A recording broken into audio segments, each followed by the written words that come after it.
Welcome. It is Verdict with Senator Ted Cruz, Ben Ferguson with you, and today's episode is going to be a very special one with a very special guest, and I hope that you will take this episode and share it on social media. Also, if you want to watch it on YouTube, it's there, because, Senator, we're dealing with a very important and also a very tough subject right now that is on the minds of a lot of Americans, and I want you to explain why we decided to do this show and also introduce our guest. Well, we're going to be focusing today on the rise of radical Islam in America and also the rise of radical Islam across the globe. And we're going to talk about Comrade Mamdani, who we devoted the entire last podcast to his rise in New York, to the very real possibility that we will have a communist, a Marxist jihadist as the next mayor of New York, and how frightening that is. We're going to talk also about the Muslim Brotherhood and what the Muslim Brotherhood is, and why I am leading the fight to have the Muslim Brotherhood declared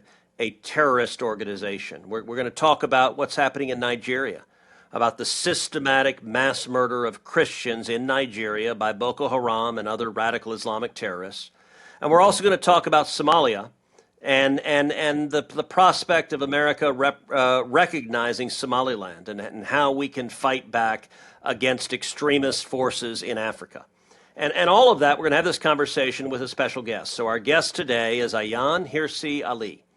Ayaan was born in Mogadishu, Somalia, in 1969. She grew up and she was raised as a Muslim. And as she got older, she began to question aspects of her faith. One day, while listening to a sermon on the many ways women should be obedient to their husbands, she couldn't resist asking, must our husbands obey us also? In 1992, Ayaan fled to the Netherlands to escape a forced marriage. There, she was granted asylum and, in time, citizenship. She quickly learned Dutch and was able to study at the University of Leiden, earning her MA in political science. She worked as a translator for Somali immigrants, and she saw firsthand the inconsistencies, the tensions between liberal Western society and tribal Muslim cultures. From 2003 to 2006, Ayaan served as an elected member of the Dutch Parliament. Actually, in 2005, Time magazine named her one of the 100 most influential people in the world. In Parliament, she focused on the integration of Muslim immigrants into Dutch society and on fighting for the rights of women. Now, today, she is a research fellow at the Hoover Institution, and she is a founder of the AHA Foundation. And Ayaan, welcome to Verdict. Senator, thank you for having me on. We are very glad to have you.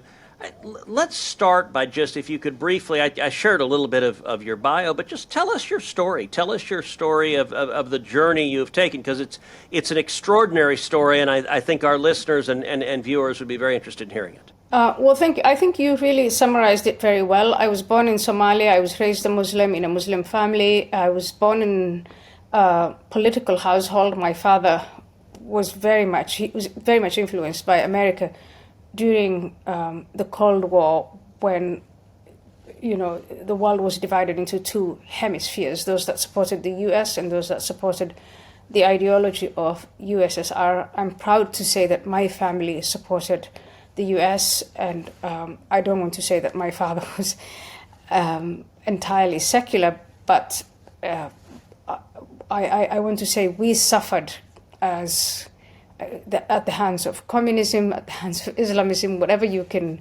say. I'm very intimately familiar with some of these totalitarian ideologies, not from books, but from real experience. And it's one of the reasons why I reject them so completely. But I thought the introduction you gave was fair and very good. And I find myself in the United States a citizen, and a very grateful citizen to be American. So, Ayaan, tell us, what is Islamism, and how does it differ from their well over 1 billion practicing Muslims worldwide? Not every Muslim is an Islamist. What's the difference between the two? Political Islam, I would say, is in some ways different from general Islam. I know some of my fellow researchers are just going to be really upset with me when I make this distinction, But in practice, when I look at countries like the United Arab Emirates and the leaders of the United Arab Emirates, what they're trying to say is, look, there is Islam as a civilization. We're trying to cope and modernize and this is our national identity, this is our religious identity. But on the other hand, there's political Islam, which is what is promoted by the Muslim Brotherhood. Mm-hmm. And political Islam is a modern movement that was born out of the fall of the Islamic Empire in 1924 when the Ottoman Caliphate fell apart. They developed this ideology, collectivist, totalitarian, which is in pursuit of establishing Islamic dominance over what used to be the Islamic heartlands and then spread out throughout the rest of the world. So we're looking at an Islamist political ideology versus Islam, a civilization. Islam has a lot of problems, and I'm the first one to admit that. But I think as Americans today, our focus should be on political Islam because it's easier to diagnose, it's easier to define. We know what the objectives are, we know who leads them, and we know also that they have formed an alliance with radical communists. Yes. They operate as a subversive effort, which I call da'wah. And then there is, of course, we're familiar with the terrorist or jihadi aspect of it. So complicated, yes, conceptually, but in practice, easy to define, easy to understand, and in my view, easy to combat. Well, and look, the way I understand it, and you're far more of an expert in this than I, but I draw a distinction between Islamists who seek to enforce not only their faith but Sharia law and to use force and power to forcibly convert others and to forcibly subjugate others to Islam, and for me at least, I use Islamist and jihadist somewhat interchangeably, which is the commitment to using force, to using violence, to dominate and defeat the infidels. And I would draw a distinction. You know, there's some countries, like you take, for example, India, which has a very large Muslim population, but not a very high incidence of Islamism. There's less political Islam there than there is. You look at the rise of the Muslim Brotherhood in Egypt, and the willingness to, and in fact the commitment to forcibly subjugate others, it is profoundly dangerous. And I would say, Ayaan, in my view, Europe is 10 to 20 years ahead of America in this, and that Europe allowed itself to see a full-on invasion, and it really is in many ways captive of the rising Islamist force. America, thankfully, is not there yet, but we can look to Europe as foreshadowing of where things could end up. Do you agree with that assessment? And look, you were a member of the Dutch Parliament, so you have a lot of experience in Europe and seeing what happened to Europe over the last couple of decades. I completely agree with you. And I think the countries to listen to today are the heartlands of Islam, the rulers of the United Arab Emirates, and maybe even Saudi Arabia, because in 2010, 2011, 2012, I think these countries were before that they were supporting the Muslim Brotherhood. They had welcomed them, they had given them access to their institutions of socialization. And then they discovered that the ideology that the Muslim Brotherhood was committed to was one that wanted to overthrow them. And from that moment, they were able to do that U-turn, where they they banned the Muslim Brotherhood, understanding them, number one, to be a subversive effort, and terrorism and jihadism is sort of a tool to help the subversive effort. So the Muslim Brotherhood is banned in the UAE, they're banned in Egypt, in Bahrain, in all of these countries. And I think we should be doing the same thing. The thing about the danger for us in Europe and in the United States is the Muslim Brotherhood comes in legitimately saying, hey, all we're doing is observing religion. We are taking advantage of our freedom of association, freedom of speech, freedom of. And they're using these freedoms to subvert our own societies. And I think that is the trick for us. You, as a senator in Congress, you're going to have to grapple with the question, how do I deal with a subversive effort like this one that's seeking to destroy our system while at the same time not violating those freedoms? And that's something that some of these Arab countries don't have to deal with. Singapore doesn't have to deal with. That's our problem. I compare the Muslim Brotherhood. If you ask me, can you explain it to someone who doesn't know? I'll say, hey, if you live in Texas, have you ever been confronted with a termite infestation? When I was little and we lived in Mogadishu, we had termites, and they would eat up into some of these valuable wooden, like my grandmother had this enormous cupboard that she had been moving from Aden in Yemen all the way here. And from one day to the next, the whole thing came. She moved it and it just fell. Wow. And she discovered in the back were these teeny tiny termites that were acting as a colony. They were eating away at it. And that is the Muslim Brotherhood. It's a bottom-up operation. It's decentralized. It's globalized. One day they'll speak the language of peace and unity, and the next, the language of jihad and war. And it's very, very difficult for us to look at this. But because they've been around since 1928, for those of us who really want to see the truth, we can see it. We know how they operate. We know who they are. We know that they go through universities, the media, the elites, through commerce. And so now that we have this big picture, we just need the courage and the political will to say, you are not going to do to the United States what you did to Europe. You're not going to do to Europe what you did to Nigeria and to other parts of Africa, Indonesia, India, etc. The Muslim Brotherhood seems to be really, I think, smart in a way where it's almost like they have times where they grow while dormant, while peaceful.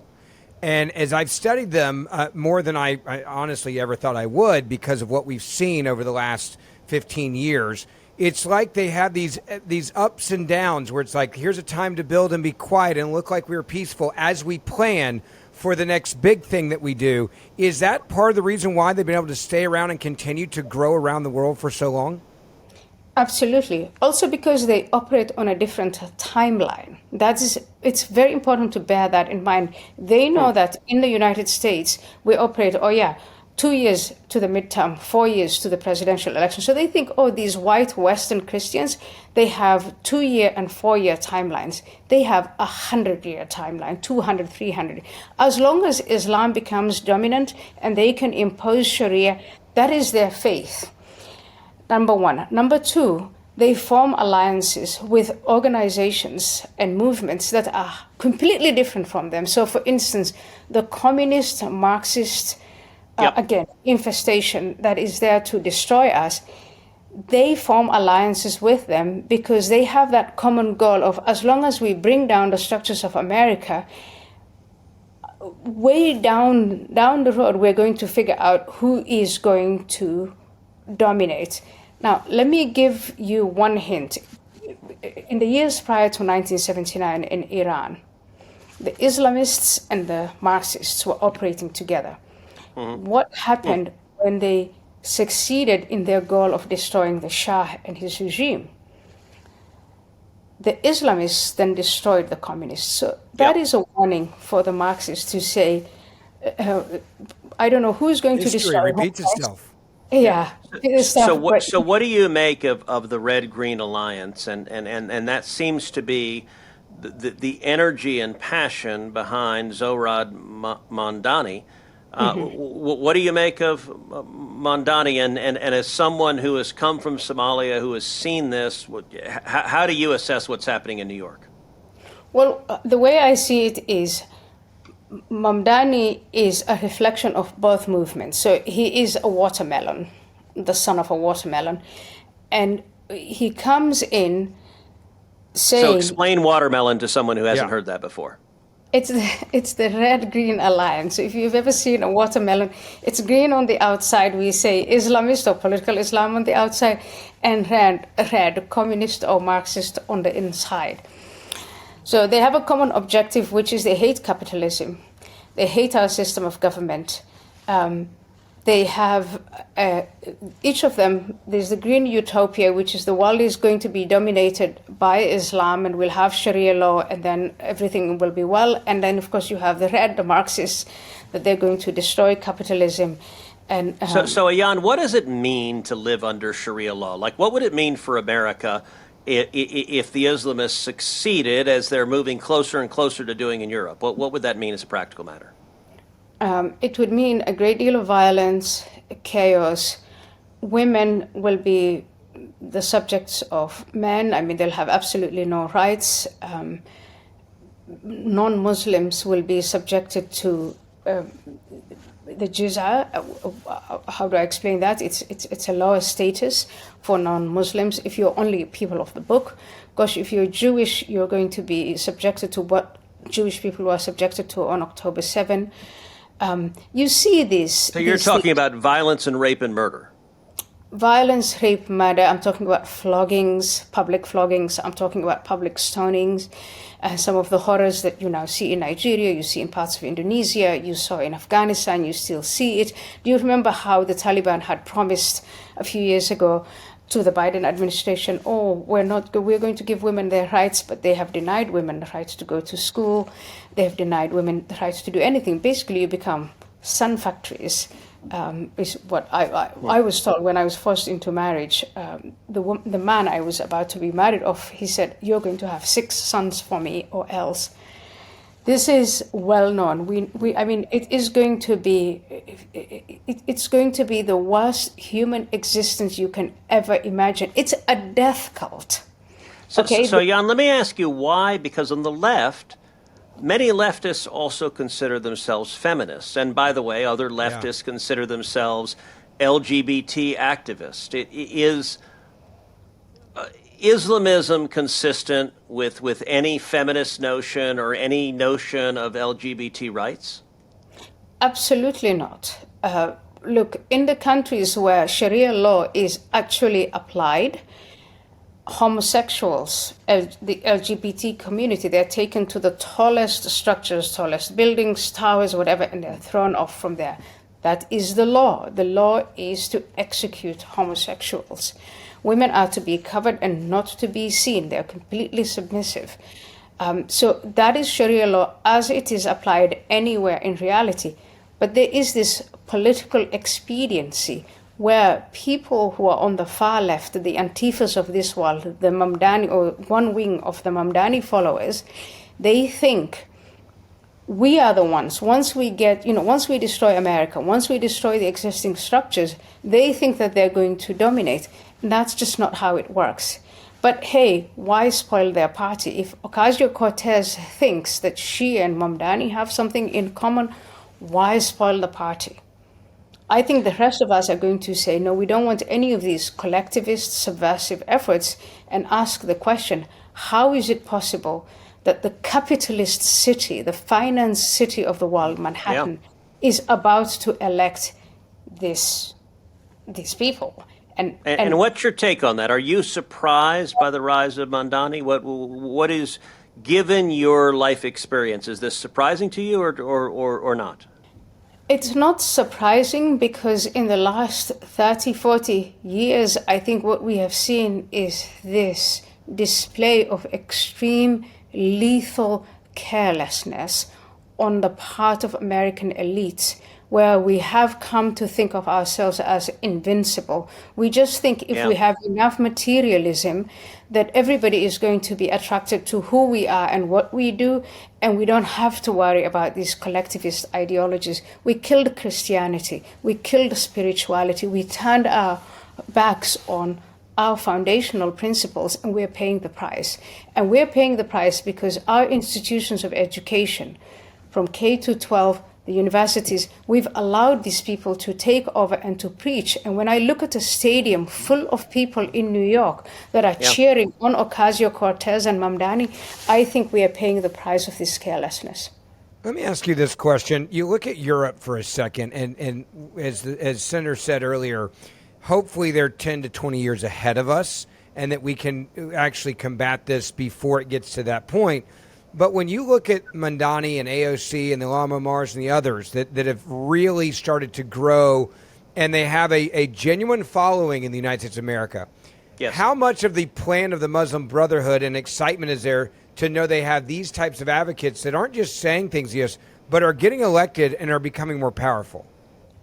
So I think there's a scenario where in America, I'm more hopeful because at least 80% of Americans don't believe in this BS. We have people who come from Latin America, places like Venezuela, Cuba. Yep. I mean, Senator Cruz, you know this better than I do. People like me, I've lived through that BS, so I know I don't want communism. Okay, I'm not Ilhan Omar. You've experienced it firsthand. Yeah. I've experienced it. Yeah. So if we get it right in America, and I think we can get it right in America, we are in a place maybe where we can be of help and rescue our European counterparts and the rest of Western civilization. So Ayaan, let me ask a bit more about your personal journey. So you were raised as a Muslim, and you embraced for a period of time political Islamism, and then you came to reject it, and you spent a lot of years as a very vocal atheist. And my understanding is now you become a Christian, and I'd love to hear about why you became a Christian.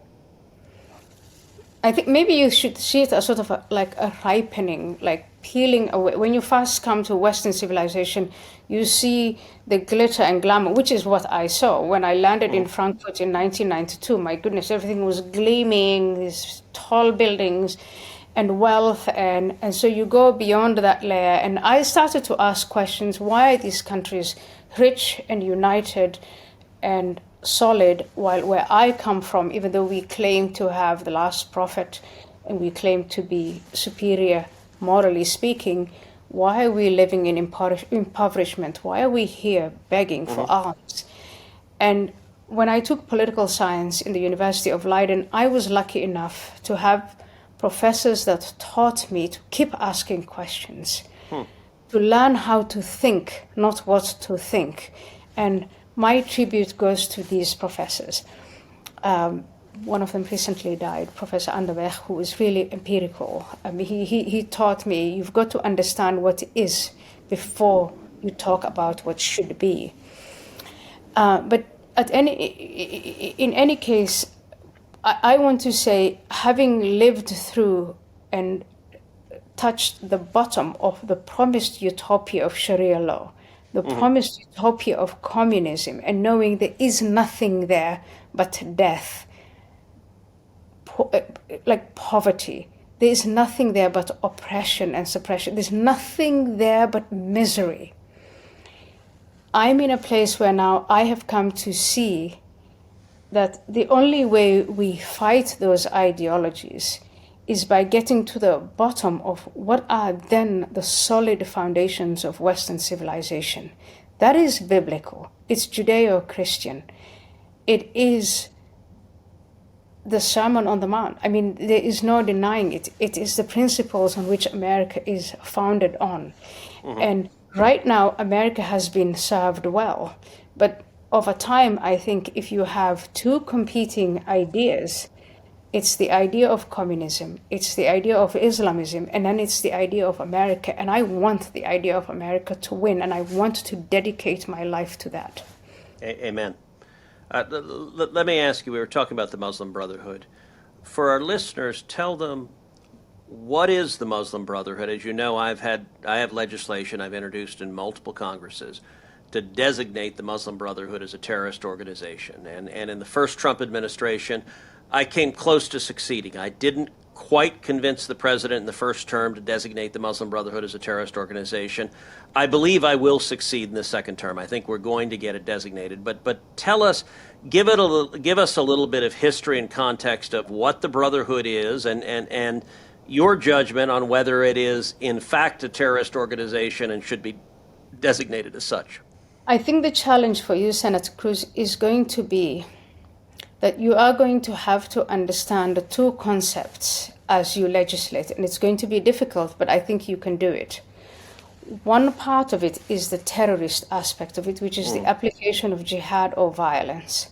Yep. The other aspect, the other side of the Muslim Brotherhood is the subversive effort, which we have had. We are an open society. Maybe we'll debate what an open society means or doesn't mean. But it's easy to access open societies if you are a subversive, if you apply the subversive method. And so for you, on a legislative basis, you will have to not only address the terrorist aspect, which carries the violence, but also the da'wah, the subversive part of it. The Muslim Brotherhood was founded in 1928 by a teacher, Hassan al-Banna, in Egypt. And what he understood was that he had to deal with the fragmentation of Islam as he understood it. Islam was no longer an empire. Islam now was subjugated to the European powers that had developed nation states. In the nation state of Egypt, he understood that if he ever wanted to get state power, he would have to work very slowly and bottom up, start with the individual, the family, society. He preached about forming charities. And then over time, and time for them seems a completely different concept than what we have, having persuaded as many people as possible, taking on the levers of the state. That is the method that they apply. They've honed it. This is a method that's now become improved over time. In Arab countries, it no longer works because Arab dominating governments have come to understand that this thing has come for them. So now they work in Europe and in America. They set up mosques and then schools, Islamic centers. They'll apply a whole neighborhood, and over time they want to grow. And like do you remember the litmus paper when you drop? Sure. It's just the way it spreads. That is the way they want to take over societies, and they have succeeded. I mean, look at Dearborn, Michigan, for us in the United States of America. But when you go to the UK, France, Sweden, these are societies that are being taken over as they watch it, and they stand there and they all say, there's nothing we can do because the Constitution.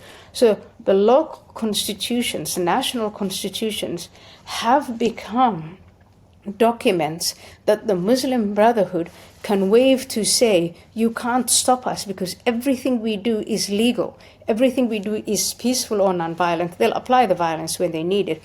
But really, they don't need to apply the violence because with So explain to an American who has not seen it. You just talked about how European countries were taken over by the Brotherhood and Islamists. Make that real. Explain what that means and what exactly has happened, because I think that is a powerful warning to what could happen here as well. When I was a member of parliament in 2006, and I was brought in to be the voice of modernity and Westernism. Here's a woman from Somalia, wherever, and look at her. She has assimilated, blah, blah, blah. So they brought me in. But then in 2006, we had local elections. The local elections, the Netherlands is a very small country, and there are 4 large cities: The Hague, Amsterdam, Rotterdam, and Utrecht. If my party, the VVD, which was the center-right party, wanted to win any of these urban cities, I had to be told to go there and say Islam is a religion of peace. I said, I'm not going to say anything of the sort. I've got 6 armed guards. I'm not going to say Islam is a religion of peace. Okay, repeat that for a second. You had 6 armed guards. Why is that? Who was trying to kill you? Well, the people who were trying to kill me was the protected minority of Muslims, many of them who were radicalized by the local Muslim Brotherhood in the Netherlands. And the local Muslim Brotherhood had control of the larger Muslim communities. And at that point, we knew that not all Muslims in the Netherlands were loyal to them, but it was like the mafia. If you're a Muslim living in the Netherlands in one of these large cities, if they told you vote this way, you vote that way. And so the woman who was sort of sent in there, colored immigrant, whatever, she was saying, I can't win the votes if Ayaan is making these statements about Islam and the position of women and homosexuals and Christians and Jews and all of these things. So in order for me to win the vote or to even be competitive, I have to at least accommodate them in some of these policies. Now, what are the policies that they were looking for? They wanted to enshrine Islamophobia as law. They wanted the government of the Netherlands to leave them alone so that they could treat women the way they wanted. They wanted FGM, they wanted honor killings. They just wanted... Explain FGM. Female genital mutilation, that is the cutting of the genitals of women. I mean, it is as a 5-year-old girl, they take, I'm talking to men here, but if you look at the female genitals, you cut the inner labia, the outer labia, and you sew so that, on the day of your wedding, you can be presented to your husband as a virgin. And this is something that predated Islam, but obviously embraced by Muslims and spread across the globe by the Muslim Brotherhood. But these are some of the policies that we had to deal with. They wanted Sharia tribunals for marriage, divorce, and that sort of thing. They were bringing in Sharia in a stealthily way. And if you wanted to win these elections in these large cities, that was in the Netherlands, but now it's in France, it's in Belgium, it's in the United Kingdom, it's all over Europe. Yep. So we're talking about demographics which they control. And so as a politician, I think you understand numbers when it comes to winning elections, and they held those numbers. And this is what you have to understand. So you can't just legislate on the you can't just declare them a terrorist organization. You have to deal with the subversive efforts, the fact that they control schools, boarding schools, centers. Now, Ayaan, tell us what's happening in Nigeria. And as you know, I've been very vocal calling out the mass murder of Christians. Over 50,000 Christians have been murdered in Nigeria since 2009. Over 20,000 churches and schools have been destroyed, burned to the ground. And you have Boko Haram and other radical Islamic terrorist groups that are targeting and persecuting Christians in particular. And I will tell you, the government of Nigeria is very unhappy with me. They have decried my saying this. I have introduced legislation to designate them a country of special concern. And the government of Nigeria is very unhappy. And I've said, look, there are far too many government leaders who have turned a blind eye to what is happening, who have acquiesced in what is happening, who are enforcing either Sharia laws or blasphemy laws and facilitating the persecution of Christians. And as I said, the Nigerian government has been vigorously resisting me in this. Give me your judgment. What do you see happening in Nigeria, and what do you think is actually the truth? Nigeria is the most important African country. It has the largest population. And obviously there's a vying for control between, on the one hand, the Islamic states of Nigeria and the Christian states of Nigeria. And it used to be about 50-50, but because the Islamist movement, Boko Haram and others, they want to apply force, the jihadist force, this sort of gruesome killing that we've seen on October 7 in 2023 in Israel. Yeah. So what is going on in Nigeria? The Islamists in Nigeria are killing Christians. They're burning their churches. They're raping their women. They are invoking blasphemy laws. So in the southern regions of Nigeria, Sharia law is the law. And if you say Ted Cruz has, he said something bad against Islam, you can have a mob come and lynch you, and there's nothing you can do about it, but then the government should be doing something about it, and the government isn't doing anything about it. Now, what is the characteristic of the government of Nigeria? It's corrupt. The elites in Nigeria, whether they're Muslim or whether they're Christian, they're in this bubble. And I think that bubble has to be burst. They're in a comfort bubble. I don't really think that they care about that much about or are held responsible or accountable or transparent for what is going on with a large majority of the Nigerian population. And that's what you see. And we give a lot of money as the United States and legitimacy to this government. We've got to hold them accountable.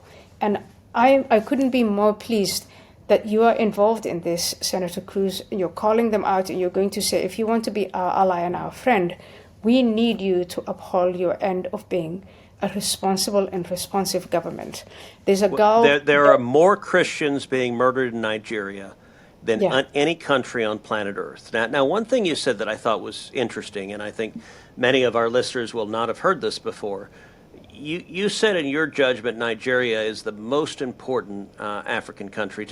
Tell our listeners why that is, because many will not have a deep familiarity with that. It has the largest population. It has oil resources. The population is very young. It's English-speaking, highly educated. Let me just give you an example. Kemi Badenoch, I hope the future Prime Minister of the United Kingdom, is from Nigeria and is Christian. So if we were, in our relationship with right now Russia, China, etc., I think the continent as a whole, the continent of Africa, which is home to over 1 billion people. Yes, and growing, a young population that is growing significantly. It's the youngest population, and it's the only population on planet Earth that is growing as rapidly as it's doing. Right. And so Nigeria is strategically important. Nigeria is a sort of country that should be our ally. And there is a huge Christian population. That means they share norms and values with us, and we should not be abandoning Nigeria. And so and the population is pro-American, but then they are let down by their government. And I think that can change if we were even to bring a little bit of leverage down on them. Because we have that leverage. What when you say a little bit of leverage, what do you mean? Like what would the leverage look like that you think could literally save lives, especially Christian lives in Nigeria who are being attacked right now? Well, it starts from the amounts of development aid money that we give them. We could apply sanctions. We could. I mean, my legislation would sanction particular government officials. So government officials at the local level who are engaged in facilitating and acquiescing in this persecution. And so it's designed to use the power of the U.S. economy and U.S. sanctions to incentivize different behavior. Absolutely. And incentivize the sort of legitimacy is really important for them to keep their money in America. All of these elites, the private jets, they come and they play in America, and American allies, even when they play in Europe, I think we have a say over that. Sure. But I don't want to go into the details of that. But I think we can leverage our influence to make the Nigerian government stop the violence immediately.